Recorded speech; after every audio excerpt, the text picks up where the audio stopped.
another new edition of the TV segment. Yeah, What? Pretty sexy background, Schwank background, lots of cool stuff. You should go to the website and download it because there's a lot of really cool Yeah, thanks, little Nikki. things. Again. Thank you, Nikki. And also, new TV interstitial. What's up? Oh, yeah.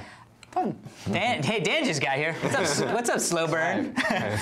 So, in TV, we're going to be talking about two new, maybe you would call them sci-fi shows. Obviously, Stargate Universe is a very much sci-fi show, but also Flash Forward, which is ABC's new sort of, well, Lost is almost done. We might as well jam something in there that's sort of like Lost.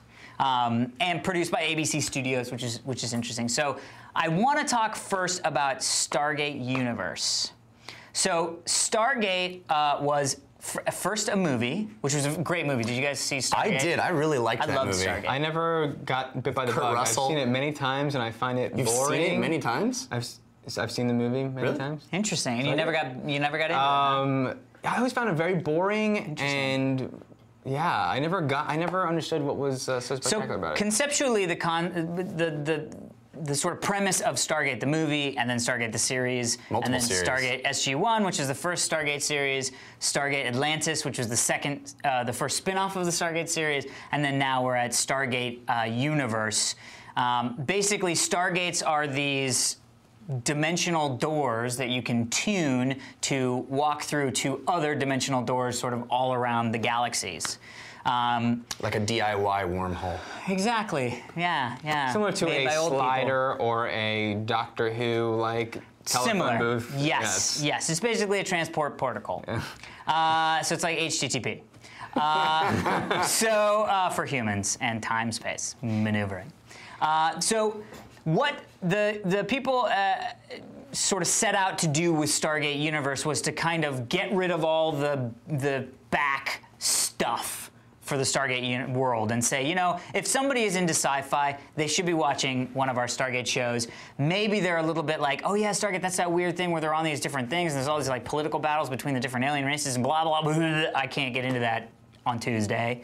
So they went, okay, well, let's figure out a way at which we can kind of clear that back slate and just draw in the people who are interested in You just Stargate. exactly explained my situation. But that's exactly Where what the I show always is felt about. like I should be watching Stargate, but I never got into it, and I can't start now. Exactly. Welcome to Stargate Universe. Yeah. So Stargate Universe stars Robert Carlyle, which is very interesting that Robert Carlyle, our friend and confidant, Full Monty man. from Full Monty, from Trainspotting, from 28 Weeks Later, super cool British actor, as well as sort of a relatively no-name cast, but also has people like Ming-Na from ER, and Richard Dean Anderson, who was in the original Stargate SG-1, has been doing some special guest stars to kind of get the ball, merge the universes, as it were, as well as Lou Diamond Phillips. LDA, as the internets like to call The him. Phillips, as it were. So the concept... LDP? Excuse me. LDP. The internet's, thanks for correcting Internet the is very wrong. I just report. I don't. So Stargate Universe basically follows a group of people who have discovered the sort of ninth Chiron, which is what they call it, which is basically there's a switch on the dial that nobody can actually tune into. They finally figure out how to tune it into. That was Chevron. Chevron, yeah. What did I say? Chiron. Chiron, Chevron, same thing. Actually, totally different. So ninth Chevron, it opens up this wormhole. They're through it, and now they're on this giant spaceship, very, very, very far away from Earth. And so it's this traveling sort of, it's akin to Voyager, the TV series. Battlestar Galactica meets Voyager. Well, Kind of. this show, I will say, it is very clear that they are trying to fill the hole left by Battlestar Galactica on the Sci-Fi Channel, because it is very, very Battlestar Galactica. Are the other Stargates? You didn't, but did you watch the other Stargates? Yeah, I have dabbled around, not Battlestar at all, at all. Based on Earth, going through portals to different planets. It's basically trips to different planets. Visually very TV, not very Battlestar. Gotcha. So, Jeffrey. Yes, sir. You've now got your experience to get into SG. Yeah, like I said, I had no experience with the Stargate other than seeing the film when it was in theaters, which is, I'm scared to know how long ago that was. 1977. Was very excited about the prospect of this simply because I was like, oh, it's going to let me start from scratch. Yeah. In fact, I think I was the one who pushed for us to even watch it. Most definitely. I did not care for it. did not even like it a little bit. And I know a lot of people are really into it. And I think 95% of my objection to the show, my distaste for the show, is from the Eli Wallace character. And he's this... It was great in The Good, the Bad, and the Ugly, but since... Eli Wallach? Yeah, no, we sort of, I think the way that they decided, the conceit that they used to usher new people into this universe was to start with this kid who plays video games, and, you know, he is ushered into the world as a newbie, and we sort of see the experience through his eyes. Last Starfighter. Unfortunately, if your show is not, if your movie is not called Last Starfighter, I don't want you using that idea. I found it absolutely, completely off-putting. Yeah, interesting. And it's unfortunate because I think the ideas in the show are kind of interesting, but I watched the 2-hour season premiere and then a next episode after that, and it felt like work to get through them. I just did not like them. Interesting. Okay, Dan, did you I feel bad because I think a lot of people are digging it. That's okay. Well, yeah, we all have our... I did not feel that way. Really? I cared for it. Good. Interesting. Same background as Jeff. Never seen it, but Theater always major. like kind of curious, but daunting task to undertake. Yeah. While I didn't love I think absolutely agree that, you know, this Eli Wallace character is our window into this universe, and he's us basically. And not as dudes, but just he's a normal guy as we are, and who knows nothing about this world. Well, he's not a normal guy. He's a genius. Yes. He's a genius. Right. He's like a savant. But I mean, he's not like a part us. of. No, but he's what the point I was making was that he's not a part of that universe. Right. And he's just like as if we lived in this world and we got transported, and that's right. So. And I don't think he's been given any. I instantly sort of like his face, you know.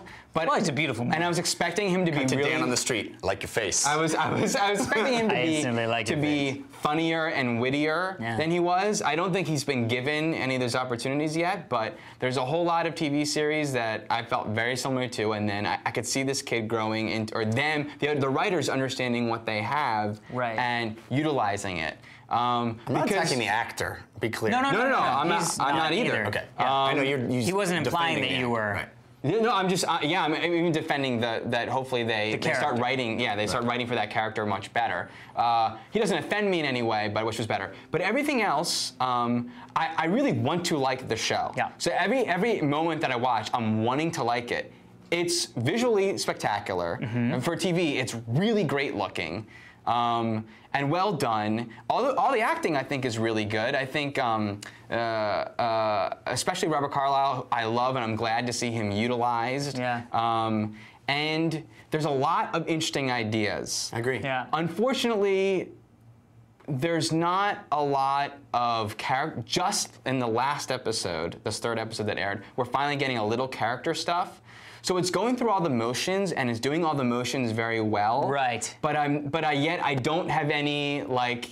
You just haven't built the connections. Yeah, and I'm hoping that it starts to do that because it definitely could lose me. But I'm in to see if it gets there because I couldn't agree with you more. I'm in to see if it can live up to what I want it to be. I agree with you as well. As soon as it started. The good news is with that whole like, oh, I did the Yeti, or not the Yeti, like, I found the thing, I solved the thing, oh, it didn't do anything. And then the guy shows up, I'm like, oh, Last Starfighter, you can't do this. But then when Robert Carlyle showed up, I was like, okay, yes, that annoys me. I'm gonna go with it because I wanna see where are they gonna go outside of that, you know, trope that they use, which is fine. So where I think it started to lose me a skosh also was when at the end of the 2-hour thing, they kind of show their hand as to what the structure of every episode is going to be. It's, well, here's the monster of the week and how it's going to play out. And that's when I kind of went, I don't know if I'm going to love that, you know, monster of the weakness of it. Of, oh, look, the door's opening, let's go see what's on the other side.